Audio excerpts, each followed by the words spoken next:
Естетските интервенции офаќаат хирушки и нехирушки процедури за корекција на вродени и стекнати неправилности и подобрување на изгледот на лицето и телото. Најпопуларни зафати се зголемување на гради или вметнување импланти на гради, липосукција, ринопластика, операција на носот, како и третмани со ботокс и филери. Целта е да се усклади изгледот, да се зголеми самодовербата и да се решат функционални проблеми. Каков е интересот кај нас за естетската хирургија и дали жените се најчестите пациенти? Естетската хирургија бележи се поголем и поголем број на интервенции, а исто така и доктори. На времето, јас кога бев млад, тогаш бевме 7, а сега на клиниката се 26 доктори. И бројот на специализанти кои што се интересираат за хируршки гранки, најголем број од нив се за пластична хирургија. Значи, бројот на пациенти го следи и бројот на докторите кои што се интересираат.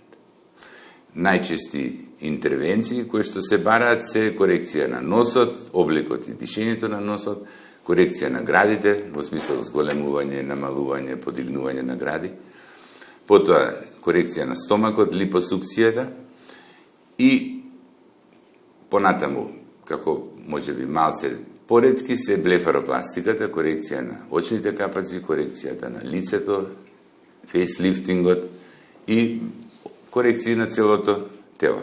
Жените се апсолутно почести пациенти, но во смисол на поварувачка и во смисол на разноврсност на интервенции, имаме мажи кои што, например, доваѓаат и кои што престануваат да се направат неколку интервенции во исто време кај нив.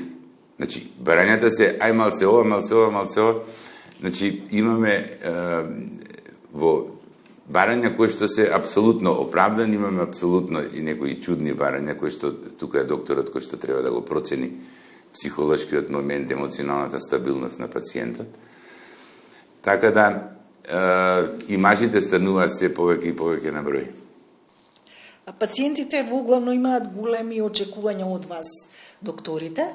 Колку има разидување во желбите на пациентите и она што реално е можно со естетската хирургија? Искуството на докторот во проценка на пациентот е многу важно, бидејќи имате пациенти со нереални барања. Основно е пациентот да биде добро прегледан, да се покажат фотографии на слични проблеми кои што се решени кај други пациенти и точно пациентот да види што може да се направи. Некогаш барањата се несоодветни, некогаш му објаснувате на пациентот 2-3 пати истата работа, он као да не разбира, као да го повторува истото прашање по неколку пати. Најбитен е контактот, разбирањето со пациентот. Доколку пациентот добро ве разбере, вие ќе имате задоволен пациент. А сигурно дека ние сакаме да имаме задоволни пациенти, мислам, на никого. Под зголемување на градите се подразбира и вметнување на импланти. Нечесто, за жал, има жени кои боледуваат од канцер и на кои едната или двете гради им се извадени. Кај нив се интервенира исто? Кај нив исто се интервенира. Тоа е една изваредна операција, корекција, која што дава многу голем бенефит на пациентката и во естетски, и во функционален, и во психолошки смисол. Тие интервенции се секоја година се во поголем и поголем број. Можем да кажем дека самите импланти се доведени до совршенство, бидејќи тоа е еден толку голем бизнис, таква побарувачка во светот има, така да мислам дека таа операција, таа корекција е доведена до совршенство. Кај нас апсолутно бројот секоја година е се поголем и поголем. Медицината е традиција во семејството Даскалови. Дедото Иван Даскалов беше познат и признат доктор-уролог, специјалист.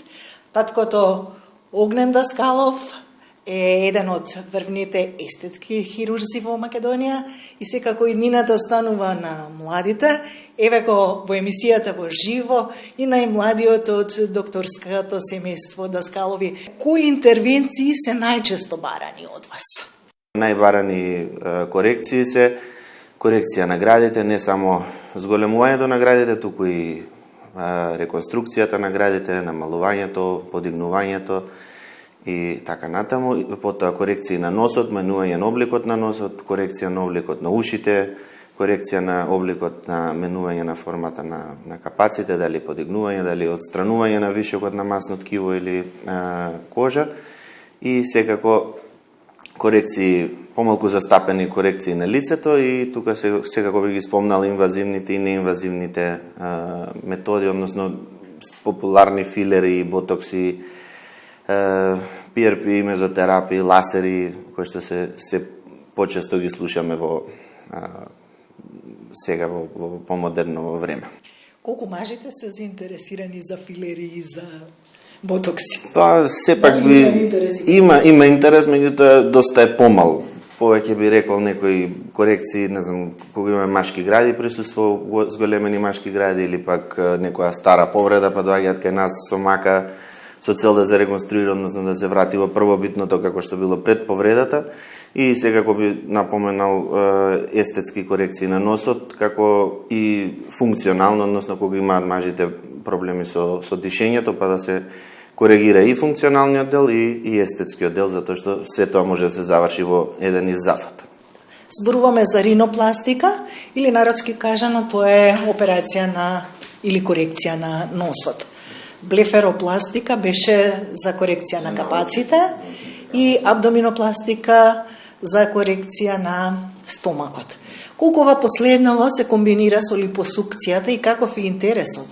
Абдоминопластиката е па на второ место посем, да кажем, градите и носот. И секако станува збор за инвазивна процедура која што се изведува во целосна анестезија.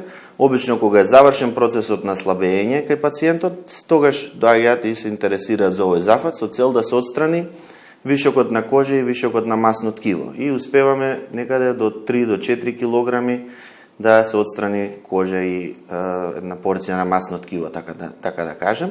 И секако дека пациентот се интересира за нешто плюс, затоа што дека во анестезија да се заврши што е некој зафат и тука е најчесто застапена липосукцијата, односно да се подобри силуетата на телото во тие некои делови каде што не успеваме со оваа претходната метода да се подобри таа фигура на тело.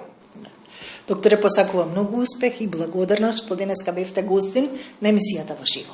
Фала и на вас, фала ви на поканата. Се надевам се допадна на гледачите и тука сме за секоја следно прашање или следна прилика. Фала ви.